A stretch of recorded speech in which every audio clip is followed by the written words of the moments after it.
So we must do two things, two great things together, to encompass that enormous new view that lies before us, but to encompass it within the framework of science, to see it within the whole categorical framework of science, and to see that these two are not separate, but that they are wedded.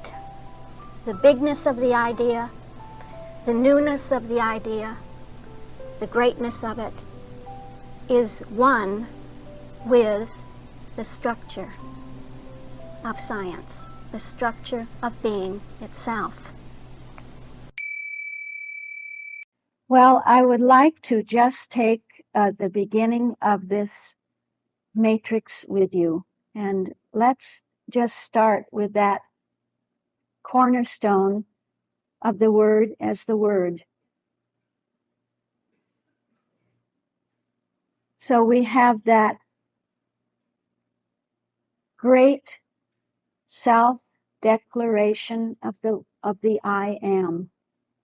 We said that really the whole of the word matrix is a great I am statement, a great I am presentation, but it is accentuated in the word vertical. That self-declaration is accentuated at the point of the word, that the word says, I am declaring myself, I, the one life. That one life is declaring itself and really coming as the whole statement of the word order. I am mind, I am spirit, I am soul, I am principle, I am life, I am truth, I am love. But if we begin to ask, doesn't that word, that creative word, that word order, reflect not only itself, but the other three aspects of the calculus? We can see, yes, it does. It reflects, first of all, itself in its own pure essence. And it does that through life, truth, and love, right? See that? So that now, remember how clear this was a little while ago. We said, yes, we have the that self-declaration is the one life, that whole vertical is the one life, and it is qualified through the law of life, truth, and love when I want to see the creative basis in that order, by truth, life, and love when I want to see the Christ selfhood in that order, by life and love when I want to see the pure demonstration within that order, and by truth and love when I want to see that order as the God being. Yeah. Now, what I would like to do when we start this flow is not to get hung up on the categories of the indices.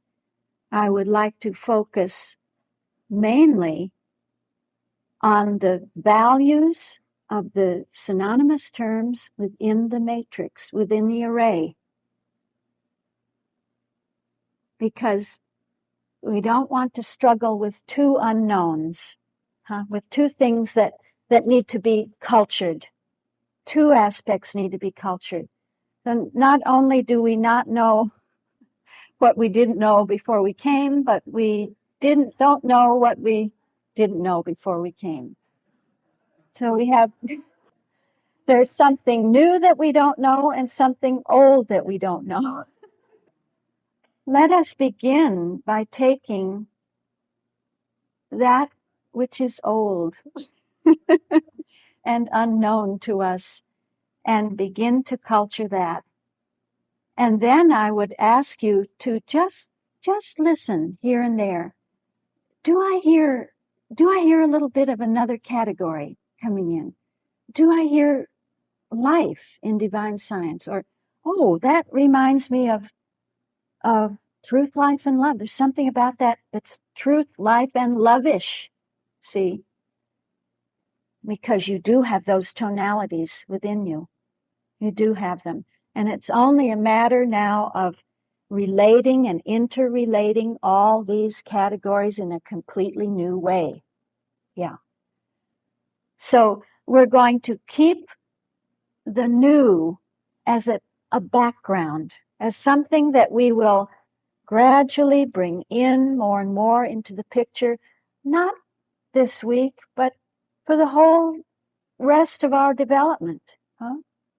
So that we'll think about it when we leave here. We'll love it. We'll ponder it. We'll value it. We'll weigh it. That's what pondering is, weighing it. Only if you can weigh something can you truly value it or give it its right value. And that's a work that can't go on in its completeness in 3 days. Just can't. All that can be done in the 3 days is to present the vision, a new vision, and to take the opportunity to now look at this word matrix, this Dorley matrix, and begin to see, can we start to decipher what these points of intersection are? And just flow with me now through the vertical flow, culturing the vertical flow. And I think if what happened on the West Coast happens here, when we touch the horizontal flow, we will be amazed at how the whole thing begins to open up and begins to flower within us. So we have that self-declaration of God, and we can ask, what is the creative basis of God's self-declaration? God's self-declaration as the word order, as the order of the word on the level of Christian Science. So John Dorley could see that, as in every other order, there are those constituents, those synonymous terms that constitute an element that brings out the creative basis.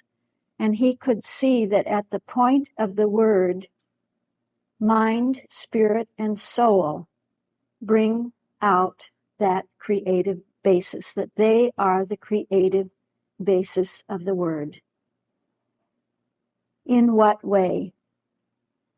You can see that now I'm going to introduce more complexity into the whole thing, because if I want to explain that to you, I again have to drop from the 7th 1,000-year period language to the 6th 1,000-year period, to ideas, to the field of ideas, and further within that field of ideas are many, many levels, many, many dimensions. Do you see how big this is? It's terrifically big. That means that I can tell you what mind, spirit, and soul is from the standpoint of the level of science itself as ideas, or divine science, ideas that reflect divine science, or ideas that reflect absolute Christian Science or Christian Science. What am I talking about? I'm talking about the dimensional structuring, right?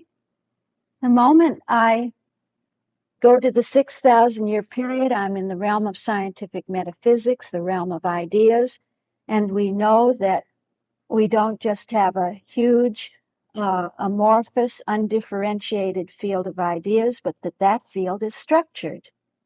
And it's structured dimensionally. So that if I speak about the ideas of mind, I have ideas of mind that are bearing out the tone of science itself. I have ideas that carry out the tone of divine science as mind, or mind from the standpoint of divine science. I have ideas of mind from the standpoint of absolute Christian science. Do you follow me? Do you remember in the dimensional structuring? So I have ideas that express the synonym as itself, science. I have ideas that express the synonym as its creation, or in relation to its creation, divine science. I have ideas that express the relationship of the synonym to its specific creation, instead of its creation as a whole, to its specific creation, absolute Christian science. I have ideas that express mind as mind comes to the human, Christian science. I have ideas that express how mind works in relationship to its suppositional opposite, Christian science again, with a different accentuation. I have ideas and characteristics and attitudes which express mind as mind patterns my attitude, you see. This is again Christian science, isn't it? So we have a whole range of ideas of mind. So to tell you what mind, spirit, and soul is a very big proposition. And I have to decide, we have to decide what standpoint are we going to take. If we take the standpoint of the 7,000-year period, all we have to say is mind, spirit, soul. And we would be finished with that point of intersection. But we're not there, and so we have to fall back on ideas. And so what I would love to do, and we'll do it mainly with this very first point of intersection. It's so clear how one can change the way that is taken. If we take it, say, from the standpoint of ideas, from the highest standpoint of ideas, those ideas that express mind from the standpoint of science itself, what do we have? We see really that there is only one mind, and that I already draw the conclusions, you see. This is how everything begins. This is how every new beginning must begin. By the acknowledgement, the knowledge of, the awareness of, the knowing that there is but one mind. There is only one mind. And that mind is all. It is the all mind. Is that enough for this point of intersection? John Dorley could see no, that there is a minimum, there are a minimum of synonymous terms required to bring out the creative basis of the word. And that minimum is mind, spirit, soul. Why? Because that one mind must be and is spirit. It is the only mind. The only mind. Mind and spirit cannot stand alone. It must have soul. That's one indivisible element, mind, spirit, and soul, that says that one mind is spirit alone, the only substance, and it is unchangeable. It has unchangeable identity. And so that is the creative basis of the word order, the word as the word, from the standpoint of ideas, the highest ideas, those ideas that express the synonym from the standpoint of science itself.